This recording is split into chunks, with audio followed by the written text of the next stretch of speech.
China is opening up to stark realities post the lockdown. The economy is set to shrink for the first time in decades. Its ambitious Belt and Road project is threatened with a financial collapse. Remember, China had given billions of dollars in loans for its grand foreign policy project.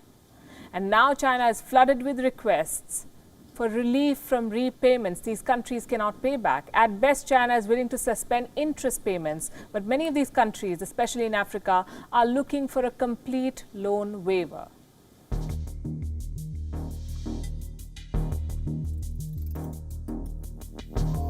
COVID-19 has dealt a body blow to China's grand global project. President Xi Jinping's Belt and Road initiative is set to be derailed further. Even before the pandemic, it had begun facing opposition. There was a growing resentment, with many countries rethinking their commitments. The Wuhan virus has only made it worse. China has reopened its economy, but it is set to suffer a contraction of nearly 7%. Plus, it will lose money due to the BRI. China has pumped in billions of dollars in the form of loans to countries.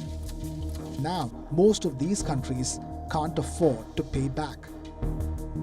They face a coronavirus recession. So they're asking China for debt relief. A wave of applications has come from BRI member nations. China has given loans worth over $460 billion so far.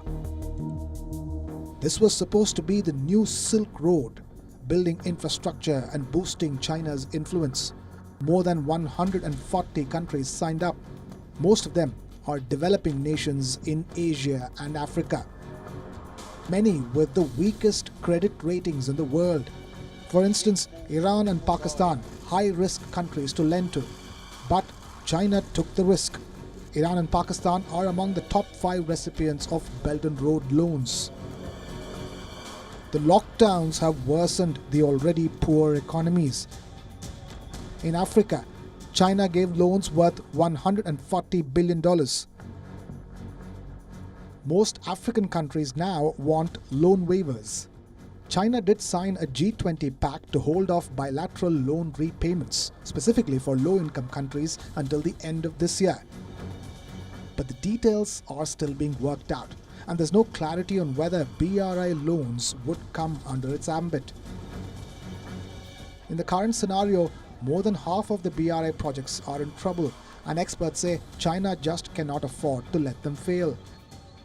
It can suspend interest payments. Some borrowers with a good credit history may be allowed to reschedule their loans, but forgiving debt permanently would be the worst-case scenario. China was accused of debt-trapping poor nations into the Belt and Road project. Now it finds itself caught in the same trap. The Wuhan virus that spread all over the world now threatens to swallow China's banks. Bureau Report. WION, World is One.